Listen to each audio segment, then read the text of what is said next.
Purely inductive circuit. Now, similar to that resistive, what we have seen, the purely inductive circuit. All the parameters we'll see for purely inductive circuit. So very simple. That here the voltage source, AC voltage source, which is connected across the pure inductor. The pure inductor means the resistance will be 0 and capacitance will be 0. It is only a pure inductor. There is a coil. Every coil produces an inductance, right? So the best example here we can see the electric motor. Electric motor will have number of turns of the coil. So it will be a inductor, right? Another example, what do you see? What is this second picture?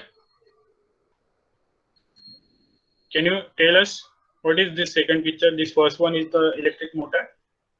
What is this second?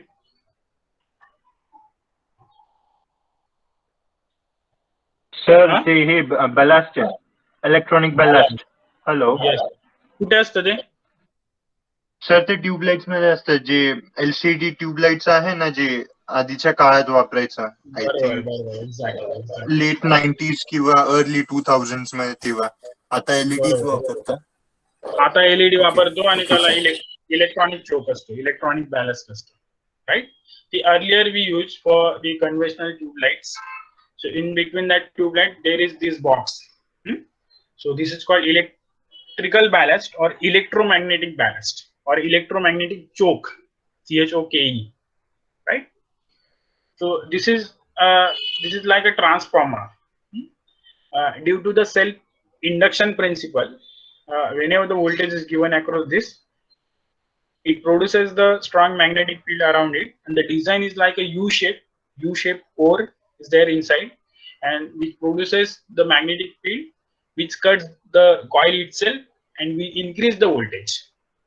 So this will step up the voltage due to self-induction principle.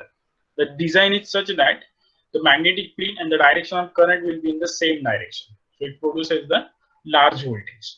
And that will be sufficient to move the mercury inside that tube light. The tube light मध्ये जे argon आणि mercury gas असतो, vapours असतात, त्याला ते initiate करतात. तेव्हा ते collide होतात एकमेकांना आणि एनर्जी प्रोड्यूस करतात, अल्ट्राव्हायोलेट रेज प्रोड्यूस करतात. आणि त्याला एक कोटिंग असते ट्यूब लाईटला, व्हाईट कोटिंग असते. This is a phosphor powder. तर त्याच्यामुळे आपल्याला विजिबल रेज दिसतात. Ultraviolet is not visible, but we are getting it due to this fluorescent powder और phosphor powder. So due to that we are getting the illuminations.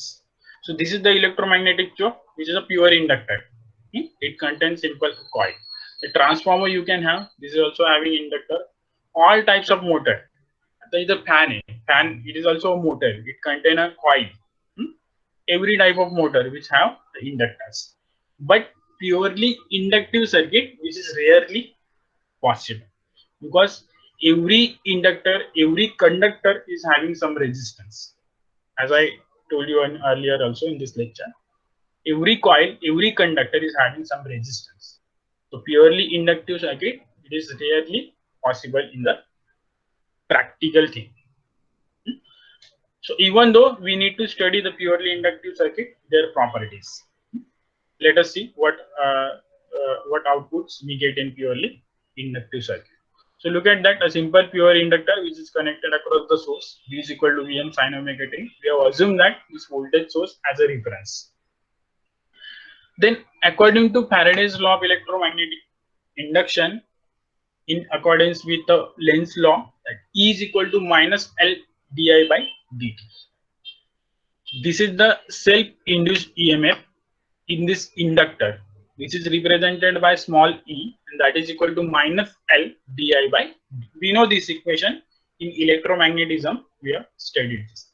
According to Lenz's law, the minus sign can be given to this induced EMF, where L is the self-inductance, di by dt, which is the rate of change of current with respect to time. The instantaneous applied voltage is Vm sin omega t. Now the induced EMF is equal and opposite to the applied voltage. Let us assume that the induced EMF which is equal to opposite to the applied voltage. Why we can assume this? Because In this circuit, there is only a voltage source and inductor. There is no third element, because whatever the voltage is given to inductor, all the voltage will be opposed by the self-induction.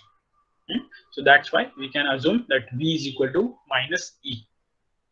That applied voltage is equal to minus induced voltage. Both will be in opposite direction. Where E is the back EMF and equal to minus L di by dt. You already know it here. Substituting the value of substituting EMF expression, we get V is equal to this expression. We have to put L di by dt, minus minus become plus. V is equal to L di by dt.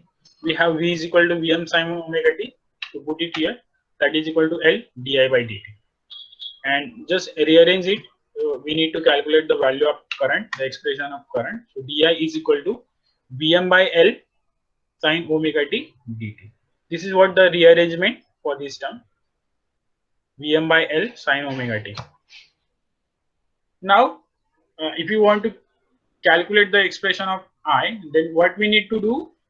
We need to simply integrate this expression.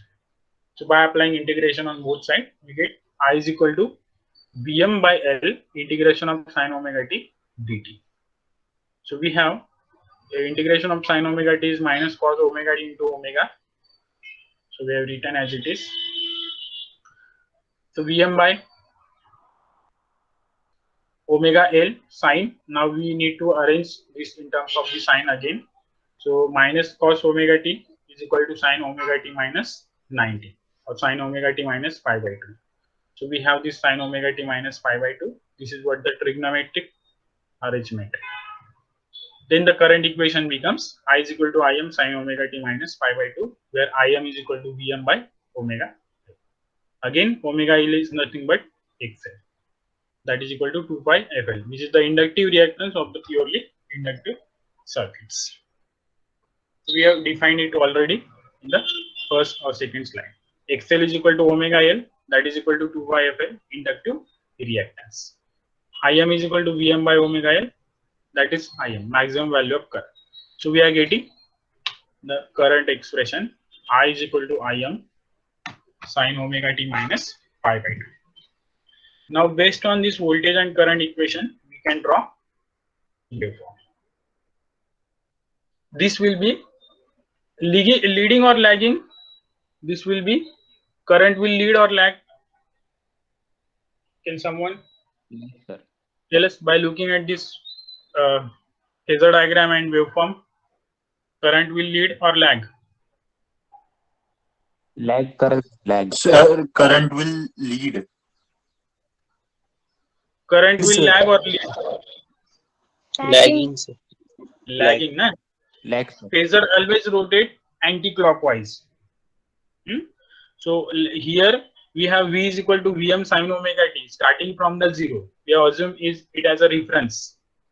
Then after pi by 2, 90 degree, the instantaneous current I will start, because minus sign, so it will be lagging. So at this point, exactly at the middle of voltage waveform, where current will start. Im sin omega t minus pi by 2. So it will start from this point, pi by 2. And this phase difference is what? Pi by 2 or 90 degrees. So exactly perpendicular. So phasor diagram, we can see exactly perpendicular the current and voltage phases. So voltage will lead and current will lag by pi by 2 or 90 degree. So we can have the phase difference phi is 90 degree. So the current lags voltage by angle 90 degree or pi by 2. Exactly perpendicular. Now look at that. What about power? So same expression we have. P is equal to V into I. So put up that Vm sin omega t and Im sin omega t minus pi by 2. But sin omega t minus pi by 2 is minus cos omega t. So we can have again the same expression. So minus Vm Im sin omega t cos omega t. Then we have sin omega t cos omega t, which is equal to sin 2 omega t by 2. This is actually sin 2 theta is equal to sin 2 sin theta into cos theta. असं expression आपल्याकडे आहे. त्याला rearrange केलं sin omega t cos omega t which is equal to sin 2 omega t by 2. So we have this arrangement. So minus Vm Im by 2 sine 2 omega t. Average power which is given by. So this is the instantaneous power. Now what about the average? The average power for this expression which will be 0, because the average of this sine 2 omega t over a complete cycle is always equal to 0, right? So whenever we calculate the average of this term, the average of sine 2 omega t, which is always 0. So when we put omega t is 0, we have sine 0 is 0. When we put sine 180 is 0, sine 180 also 0. When we put omega t is equal to 360 degree, it becomes 0. So all the terms it will be 0. Right? So for the complete cycle, the average power will always be 0. We can conclude in a purely inductive circuit, there is no active power consumed. There is no average power consumed. It will be 0. Then what it will consume? So there will be a reactive power. There will be a reactive power. Is if the phase difference phi is 90 degree, then cos 90 is 1. Sorry, cos 90 is 0. Average power is 0. But when we have sine 90, then it will be maximum. The reactive power will be maximum. So there is no active power consumed in the inductive circuit, but there will be a reactive power consumed. So the average power that we can have, average power will be 0 because of the instantaneous power, which is negative, positive, negative, positive, and this average for this cycle will be 0. Negative instantaneous values, positive instantaneous value, and their average will be 0. So here we can see average power is 0, instantaneous power is present. Now again we can see for this up to 90 degree, what we have, the voltage V, which is positive, and the current will be in the negative. So this will be continuous. So current will be negative. So positive into negative, we have negative instantaneous value. Then both are positive, then positive instantaneous value. Then one is negative, negative instantaneous. Then same way. But the average power will be 0. And then what about impedance? The impedance can be represented in rectangular form. Z is equal to R plus JX. Then the resistive part in purely inductive circuit is 0. So R is equal to 0. So we have Z is equal to plus JXL. Only this term will be present. Imaginary term will be present. Real term will be 0. And then in polar form we can represent याला आपण polar form मध्ये convert केला 0 plus JXL. So we'll get in polar form XL at an angle of 90 degree. So in terms of the ohm. So this is the polar form representation of the impedance in inductive circuit.